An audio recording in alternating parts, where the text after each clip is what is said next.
اللهم صل صلاة كاملة وسلم سلاما تاما على سيدنا محمد الذي تنحل به العقد وتنفرج به الكرب وتقضى به الحوائج وتنال به الرغائب وحسن الخواتيم ويستسقى الغمام بوجهه الكريم وعلى آله وصحبه في كل لمحة ونفس بعدد كل معلوم له. اللهم صل صلاة كاملة وسلم سلاما تاما على سيدنا محمد الذي تنحل به العقد وتنفرج به الكرب وتقضى به الحوائج وتنال به الرغائب وحسن الخواتيم ويستسقى الغمام بوجهه الكريم وعلى آله وصحبه في كل لمحة ونفس بعدد كل معلوم له. اللهم صل صلاة كاملة وسلم سلاما تاما على سيدنا محمد الذي تنحل به العقد وتنفرج به الكرب وتقضى به الحوائج وتنال به الرغائب وحسن الخواتيم ويستسقى الغمام بوجهه الكريم وعلى آله وصحبه في كل لمحة ونفس بعدد كل معلوم له. اللهم صل صلاة كاملة وسلم سلاما تاما سيدنا محمد الذي تنحل به العقد وتنفرج به الكرب وتقضى به الحوائج وتنال به الرغائب وحسن الخواتيم ويستسقى الغمام بوجهه الكريم وعلى آله وصحبه في كل لمحة ونفس بعدد كل معلوم له.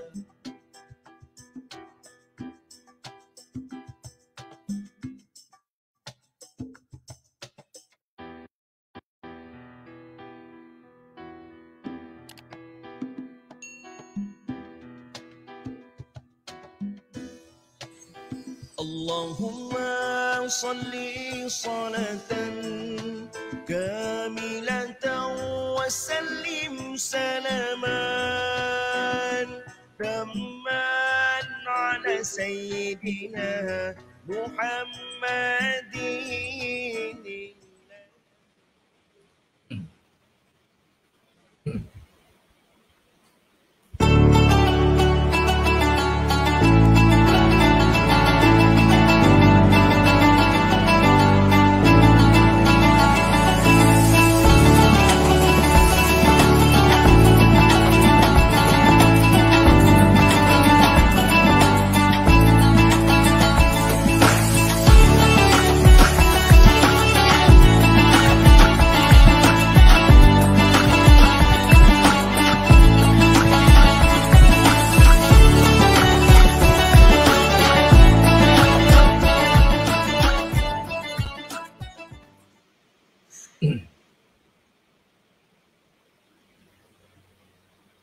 Bismillahirrahmanirrahim.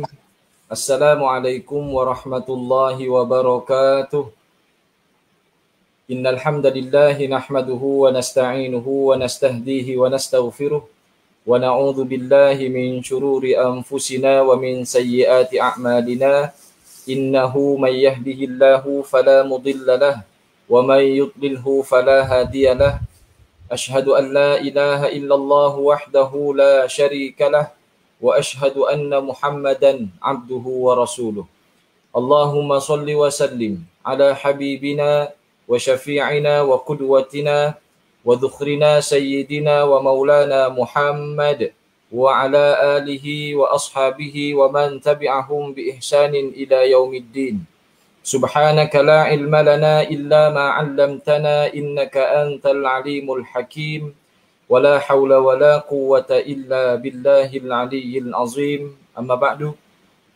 Yang saya hormati tuan-tuan, puan-puan, sedang penonton di Facebook Pejabat Qadi Daerah Kota Tinggi. Apa khabar tuan-tuan, puan-puan semuanya?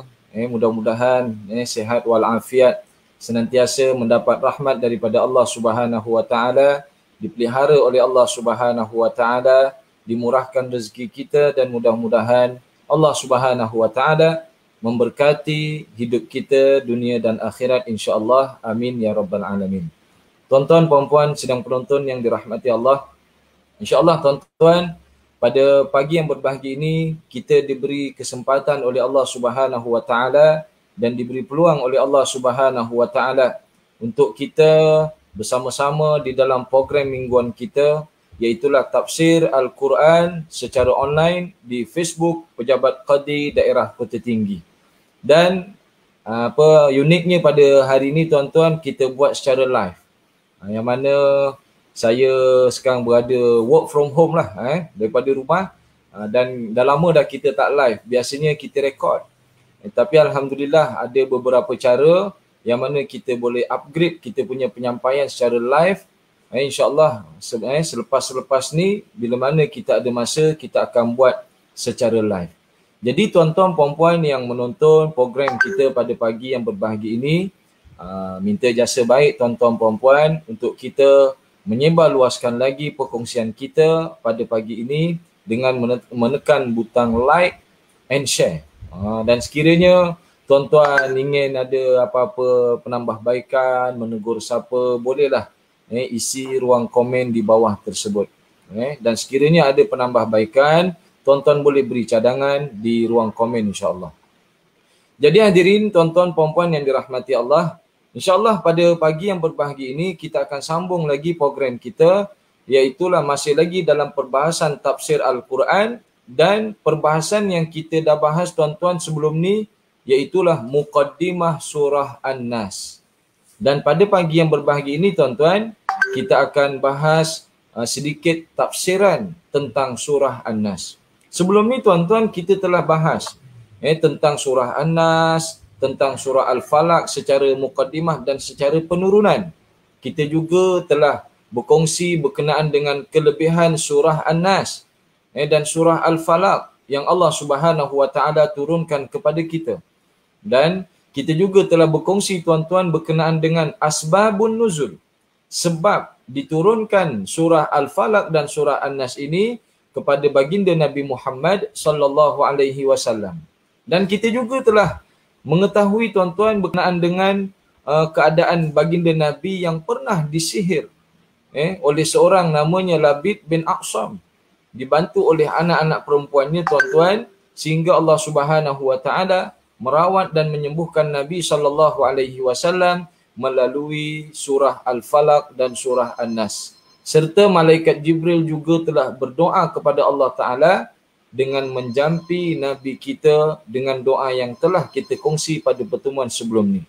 Jadi kalau tuan-tuan nak tahu doa dia tu apa, tuan-tuan boleh tengoklah siri perbahasan yang sebelum ni dan boleh kita amalkan doa tersebut tuan-tuan sebagai ikhtiar kita mengharapkan perlindungan daripada Allah Subhanahu wa taala dan juga kesembuhan daripada apa jua penyakit dan serta hasad dengki daripada makhluk-makhluk di sekeliling kita. Jadi insya-Allah tuan-tuan puan-puan, pada pagi yang berbahagia ini kita akan tengok sedikit berkenaan dengan tafsir surah An-Nas. Tafsir surah An-Nas. Allah Subhanahu wa taala berfirman, A'udzu billahi minasyaitonir rajim. Bismillahirrahmanirrahim. Qul a'udzu birabbin nas, malikin nas, ilahin nas, min syarril waswasil khannas, alladzi yuwaswisu fi sudurin nas, minal jinnati wan nas. Sadaqallahul azim. Surah ni surah yang masyhurlah di kalangan kita dan kita pun rajin dan selalu membaca surah ni tuan-tuan dalam solat, dalam kita punya kehidupan kita. Cuma tuan-tuan kadang-kadang kita masih lagi terdengar ada setengah rakan kita membaca surah An-Nas ni tak dipanjangkan dia punya belakang tu. Jadi kena jagalah sedikit berkenaan dengan tajwid panjang pendeknya. Ada orang yang membaca Qul a'udzu birabbin nas, malikin nas, ilahin nas. Jadi itu salah daripada segi bacaan tajwid kita. Jadi tuan-tuan yang dirahmati Allah, begitu juga dengan kalimah malikin nas. Malikin nas ni pun ada juga yang baca malikin nas. Jadi kita perelok balik, kita buka Al-Quran dan kita perhatikan. Oh, kat situ maliki tak ada tanda panjang pun. Maka kita pendekkan dengan membaca malikin nas. Dia tak macam surah Al-Fatihah. Surah Al-Fatihah memang ada dua kaedah bacaan. Pertama, maliki yaumiddin. Yang kedua, maliki yaumiddin. Itu kalau kita nak bahas daripada segi qiraahnya, mungkin bukan kita punya ruang kita lah ni. Jadi hadirin yang dirahmati Allah, kita tengok ayat yang pertama. Allah Subhanahu wa taala memulakan surah ini tuan-tuan dengan perintah, dengan fi'il amar. Kalau kita belajar bahasa Arab tuan-tuan, Allah Subhanahu wa taala memulakan firman-Nya dengan kata perintah. Dan banyak di dalam Al-Quran tuan-tuan, surah-surah yang Allah mulakan dengan sesuatu yang berbeza-beza. Ada kalanya surah itu Allah Ta'ala mulakan dengan tahmid, Alhamdulillah. Ada kalanya Allah mulakan dengan tasbih, Sabbahalillah, ataupun Sabbihisma Rabbikal A'la. Ada kalanya surah itu Allah Ta'ala mulakan dengan sumpah, Wasyamsi wa duhaha, wal fajr, lagi wattini waz zaitun. Ada kalanya surah tu Allah Ta'ala mulakan dengan pertanyaan, Alam nashrah laka sadrak, ataupun Alam tara kaifa fa'ala rabbuka bi ashabil fil, ataupun Hal ataka hadithul ghashiyah. Dan ada kalanya tuan-tuan Allah Ta'ala mulakan surah dengan penyataan, Al-Qari'ah. Allah beri penyataan dulu, baru Allah tanya, Mal Qari'ah. Kerana apa? Penyataan yang Allah nyatakan tuan-tuan tidak diketahui oleh makhluk. Kita tak tahu tuan-tuan. Disebabkan kita tidak mengetahui, Allah Ta'ala mendatangkan pertanyaan. Jadi pada pagi ini tuan-tuan, kita akan berkongsi berkenaan dengan surah yang Allah Ta'ala mulakan dengan perintah. Allah mulakan dengan perintah. Dan perintah yang Allah nyatakan di sini iaitulah Qul. Qul ni membawa maksud katakanlah, ucaplah, sebutlah. Qala. Qala tu maksudnya telah berkata. Qul, katakanlah. Dan Allah Ta'ala merujuk ayat ini katakanlah kepada siapa? Iaitulah katakanlah wahai Nabi Muhammad sallallahu alaihi wasallam. Jadi pada ayat ini tuan-tuan, Allah Ta'ala memerintahkan baginda Nabi sallallahu alaihi wasallam agar a'udzu birabbin nas, saya berlindung dengan Tuhan manusia. Jadi Allah memerintahkan Nabi berlindung pada Allah, yang mana Allah ini Tuhan manusia. Dan secara tidak langsung tuan-tuan, makna yang tersembunyi di dalam ayat ini iaitulah Allah Ta'ala memerintahkan Nabi kita juga untuk menyampaikan kepada umatnya agar mohon perlindungan pada Allah Subhanahu wa Ta'ala. Jadi tuan-tuan yang dirahmati Allah, ayat pertama ni kita boleh lihat dengan baik. Qul a'udzu birabbin nas. Katakanlah wahai Nabi Muhammad sallallahu alaihi wasallam, saya berlindung kepada ataupun pada Tuhan manusia. Tuan-tuan, di dalam ayat ini ataupun di dalam surah ini, manusia Allah Ta'ala gunakan kalimah an-nas. An-nas. Manusia tuan-tuan di dalam Al-Quran ada banyak kalimah. Ada kadang Allah guna kalimah an-nas. Ada kadang Allah guna kalimah al-insan. Ada kadang Allah guna kalimah al-bashar. Ada kadang Allah sebut al-fatah. Kadang Allah sebut al-ins. Pelbagai tuan-tuan ya. Dan ini semua ada makna yang tersirat. Kalau macam kalimah an-nas ini tuan-tuan adalah kalimah daripada kalimah unasun. Unasun tu maksudnya yang berkembang. Sebab manusia ni tuan-tuan adalah makhluk yang berkembang biak. Beranak. Kahwin beranak, beranak kahwin, kahwin beranak kahwin. Jadi unasun. Unasun tu makhluk yang berkembang. Daripada dulu sampailah sekarang ni tuan-tuan, jumlah sekarang ni dia lebih banyak daripada jumlah yang sebelum-sebelum ni.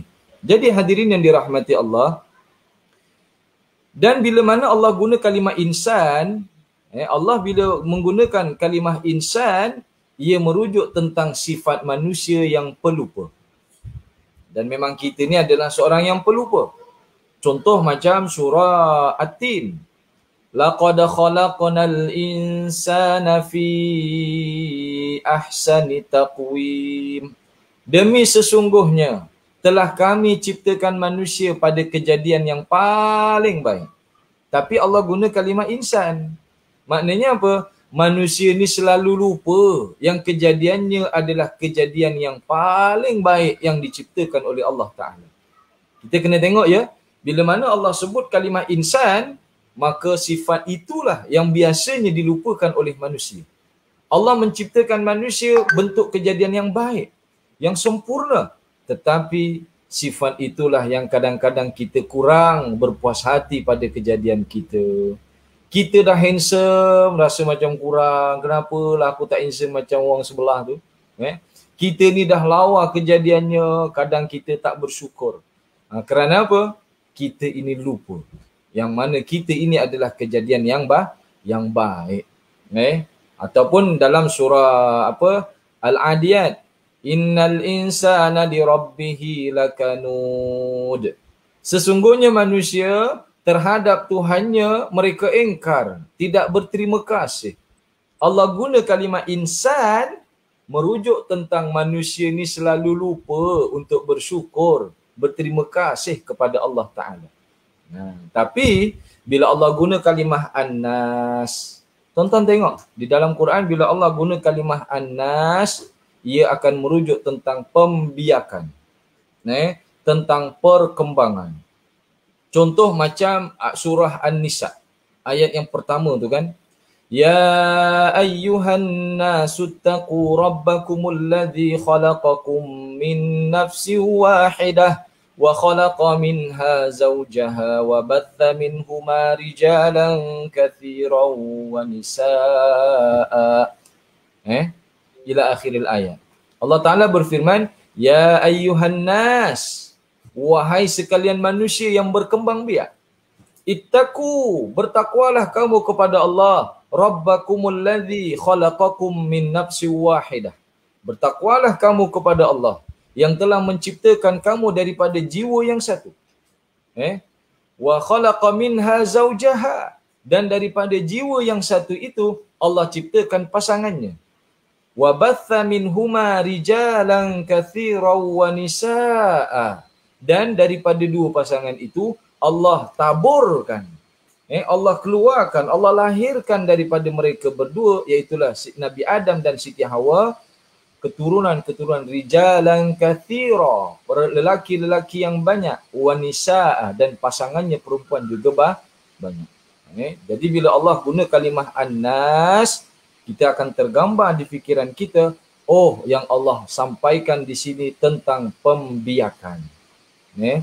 Jadi dalam surah ni tuan-tuan, Qul a'udzu birabbin nas. Katakanlah wahai Nabi Muhammad sallallahu alaihi wasallam, saya berlindung pada Tuhan manusia. Yang mana ni manusia sifatnya berkembang biak. Maka manusia ni bila berkembang biak, dia bertambah, sudah tentu mereka akan mencari tempat perlindungan. Kita ni kan tuan-tuan senantiasa ingin perlindungan. Perlindungan daripada apa? Daripada panas, daripada hujan, daripada musuh, daripada godaan, daripada bencana. Kita senantiasa menginginkan perlindungan. Dan Allah Subhanahu wa Ta'ala menyatakan di sini tuan-tuan, perlindungan yang abadi, perlindungan yang hakiki yang boleh kita dapat adalah melalui kita berlindung pada Allah Subhanahu wa Ta'ala. Sifat kita ni yang suka untuk apa? Mohon mencari perlindungan. Yang hakiki perlindungan itu adalah datangnya daripada Allah Subhanahu wa Ta'ala. Bukan berlindung kepada patung, bukan berlindung kepada pokok, bukan berlindung kepada apa lagi, bintang, bulan, tetapi Allah mengajarkan kepada Nabi SAW, mohonlah perlindungan Allah Subhanahu wa Ta'ala, di mana Allah merupakan Tuhan manusia yang berkembang biak, yang bertambah. Kemudian pada ayat yang kedua, Allah Subhanahu wa Ta'ala berfirman, Malikin Nas. Pada ayat kedua ni tuan-tuan, Allah Ta'ala menyatakan tentang kebesaran, kehebatan Allah Subhanahu Wa Ta'ala, di mana Allah merupakan Malik. Malik ni maknanya penguasa ataupun raja, ataupun pemerintah. Kalau bahasa kita ni milik, hak milik. Milik tu bahasa Arab tu. Rumah ini dimiliki oleh saya. Jadi milik tu bahasa Arab. Maka Allah Ta'ala menyatakan pada ayat kedua ni tuan-tuan, Malikin Nas. Kenapa kita mohon perlindungan pada Allah Subhanahu Wa Ta'ala pada ayat pertama? Maka Allah jawab ataupun Allah nyatakan lagi tentang kelayakan Allah Ta'ala melindungi manusia kerana Allah Ta'ala yang menguasai, yang memiliki manusia. Dengan kita ni tuan-tuan, bila mana kita ni ada atasan kita, ada yang menguasai kita, kita akan rasa aman. Kita akan merasa terlindungi. Kita akan merasa tenang kerana ada yang menguasai.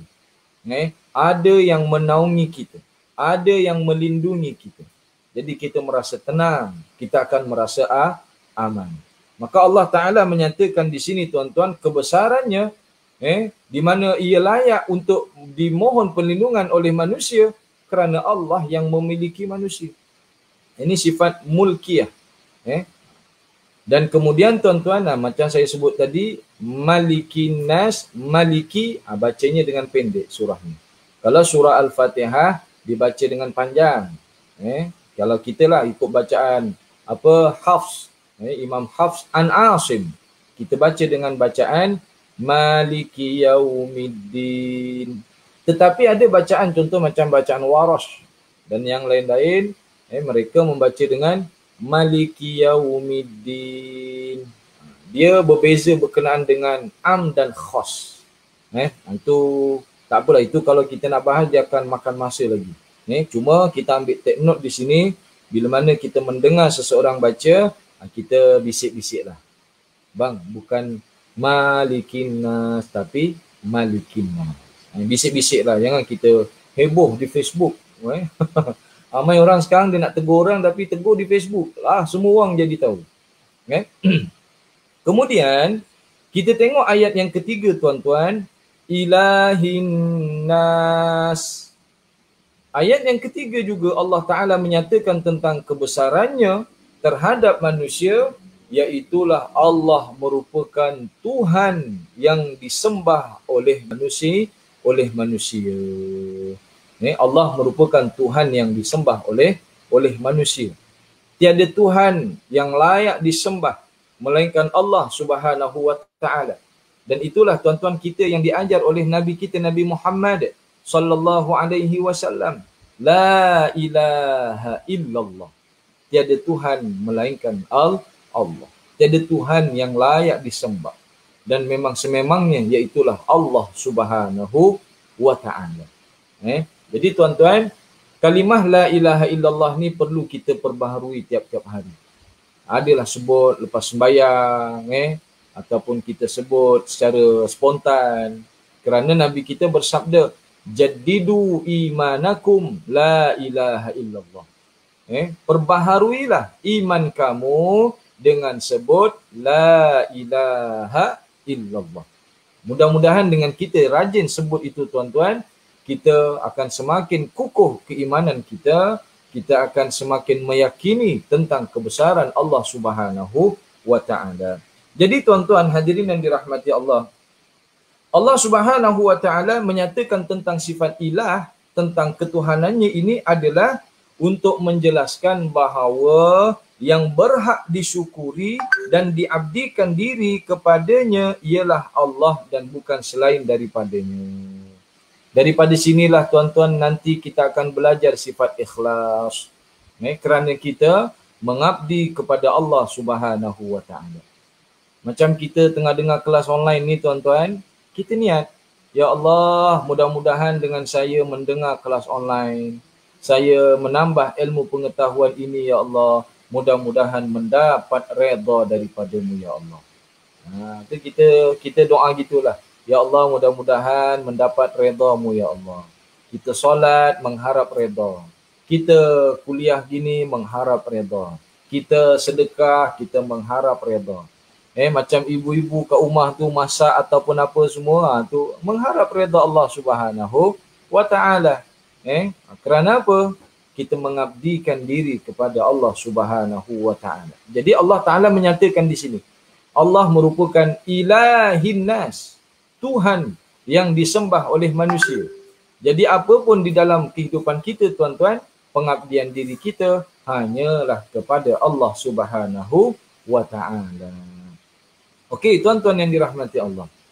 Boleh lagi ni saya tengok. Kita tengok tuan-tuan 3 ayat ni. Tuan-tuan perasan tak? Allah Subhanahu wa taala mendatangkan 3 sifat yang besar di dalam ayat ni. Pertama, Allah menyatakan bahawasanya Allah itu Rabbun Nas, Tuhan manusia. Kemudian yang kedua, Malikin Nas, Allah merupakan penguasa yang memiliki manusia. Yang ketiga, Allah menyatakan tentang sifatnya Ilahin Nas, Tuhan yang disembah oleh manusia. Tuhan yang disembah oleh manusia. Ada 3. Allah ni Tuhan ataupun Tuan. Kalau ikut ambil kalimah Tuan. Tetapi Tuhan dalam kita punya akidah tuan-tuan, Rabb dengan ilah membawa makna yang sama. Jadi kemudian kita tengok Allah Rabb, Tuan manusia. Kemudian yang kedua, yang memiliki manusia. Yang ketiga, yang disembah oleh manusia. Jadi saya pada ayat ni tuan-tuan, Rabbin Nas, saya ambil kalimah asal dia Tuan manusia. Tapi kita ni menurut Ahli Sunnah wal Jamaah, Rabb juga membawa maksud Tuan dan Tuhan. Tapi ni untuk nak cantikkan saya punya penyampaian, saya sebut 3 ni. Allah Tuan manusia, yang memiliki manusia dan yang disembah oleh manusia. Tuan-tuan, di 3 ayat ini Allah Ta'ala menyatakan tentang bahawasanya manusia tidak akan dapat lari daripada pengawalan dan penguasaan Allah Ta'ala. Manusia ni tak akan dapat lari tuan-tuan daripada pengawalan ataupun penguasaan Allah Ta'ala. Kerana apa? Telah diikat. Ni, tengok 3. Allah Tuhan kita, Allah yang memiliki kita, yang menguasai kita, dan Allah yang kita perlu sembah. Wajib kita sembah Allah Ta'ala. Tuhan manusia. Tuan-tuan, kita ni tak macam seorang hamba sahaya dunia. Kalau ada hamba sahaya, macam contohlah, macam zaman-zaman dulu kan banyak orang ada hamba kan, hamba sahaya, hamba abdi lah kata kita. Hamba abdi ni, dia merupakan kepunyaan tuannya. Dan tuannya adalah pemiliknya ataupun yang memiliki dia. Tetapi ingat, hamba abdi ni dia hanya sekadar pemilikan zahir. Dia bukan tuannya bukanlah yang perlu disembah olehnya. Hamba abdi. Hamba abdi tuan-tuan, dia ada 2. Satu ni tak boleh. Hamba abdi ni dia ada tuan. Tuan dia dia seorang lah. Dan tuan dia yang memiliki dia. Tetapi tuan dia bukanlah perlu disembah. Maknanya boleh lari lagi. Tak sama juga dengan orang gaji tuan-tuan. Orang gaji, kita, contoh saya ada orang gaji, saya tuan kepada orang gaji tu. Tetapi saya bukan pemiliknya. Dia tak macam hamba abdi tadi tu. Kalau hamba abdi, saya milik dia milik saya. Tapi kalau orang gaji, saya ambil orang gaji, saya tuan kepada orang gaji. Dan kemudian orang gaji tu bukan milik saya. Besok lusa dia tak nak kerja dengan saya, dia keluar, boleh. Dan saya ni bukan yang perlu dia sembah. Maknanya tuan-tuan, seseorang boleh lari. Tu orang gaji, dia cuma satu je. Kalau hamba abdi 2, kita ni tuan-tuan pada Allah Ta'ala 3. Allah Ta'ala memberitahu kepada kita bahawasanya manusia ni takkan boleh lari daripada Allah Subhanahu Wa Ta'ala. Kerana Allah Tuhan manusia, Allah yang memiliki manusia, dan Allah juga yang wajib disembah oleh manusia. Maka dengan sebab itulah tuan-tuan, tak ada celah ataupun tak ada celah pun yang boleh kita lari daripada pengawalan dan penguasaan Allah Ta'ala. Kalaulah ada orang kata, buat apa saya nak sembah Allah? Sebenarnya tuan-tuan, dia tidak memahami tentang pemilikan dirinya, jiwanya adalah datang daripada Allah Subhanahu wa Ta'ala. Maka hadirin yang dirahmati Allah, ini perkongsian ringkas kita tuan-tuan berkenaan dengan 3 ayat daripada tafsir surah An-Nas. Dan insya-Allah tuan-tuan pada pertemuan akan datang kita akan bahas sambungan daripada surah An-Nas ini. Di mana tuan-tuan, yang menariknya pada kalimah a'udzu mesti ada sambungannya mina ataupun min. A'udzu maksudnya saya berlindung. Berlindung dari apa? Cuba tuan-tuan tengok apa yang ada di skrin tu, ayat yang keempat. Min. A'udzu, saya berlindung. Berlindung dari apa? Jawapan berlindung daripada apa ada pada ayat yang keempat. Min syarril waswasil khannas, iaitulah dari keburukan bisikan waswas khannas. Kalau macam a'udzubillah kita tuan-tuan, a'udzubillahi minasyaitonir rajim. Saya berlindung pada Allah dari. A'udzu mesti ada dari. Dan kita ni tuan-tuan baru bahas a'udzu dan sifat Allah Ta'ala. Maka insya-Allah tuan-tuan pada pertemuan akan datang, minggu depan kita akan bahas kita mohon perlindungan Allah itu dalam surah ni dari apa? Inilah yang akan menjadi topik menarik kita tuan-tuan di dalam surah An-Nas. Dan nanti kita akan melihat tuan-tuan musuh yang ada di dalam badan kita ini, yang berbentuk bisikan-bisikan, yang Nabi nyatakan sebagai khonasa ataupun yang kita baca sebagai khonnas. Siapakah dia makhluk yang bernama khonnas itu? Dia berada di mana? Dan apa kerja dia? Dan kenapa dia sibuk mewas-waskan kita? Dan siapa adik-beradik dia yang berada di sekeliling kita? InsyaAllah kita akan bahas pada pertemuan akan datang. Jadi tuan-tuan, jangan lewatkan kita punya pembahasan tafsir surah An-Nas ni pada minggu hadapan, hari Isnin jam 10 pagi. Jadi bila mana tuan-tuan ada masa, tuan-tuan dapatlah bersama-sama dengan saya dan kita semua agar kita menambahkan sedikit ilmu pengetahuan kita.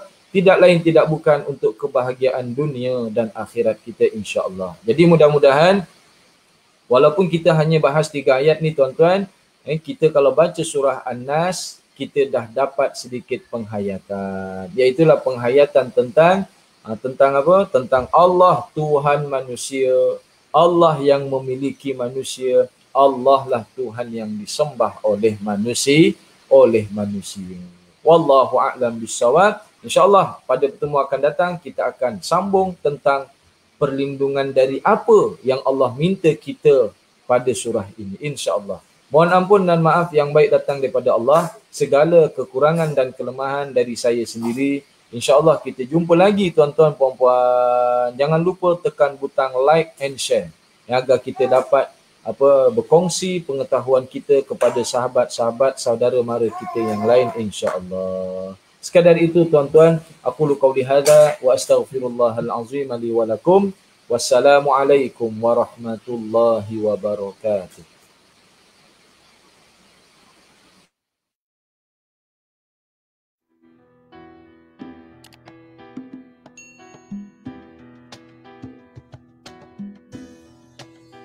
Allahumma salli salatan kamilatan wa sallim salaman tamman ala sayyidina Muhammadin al-aziz.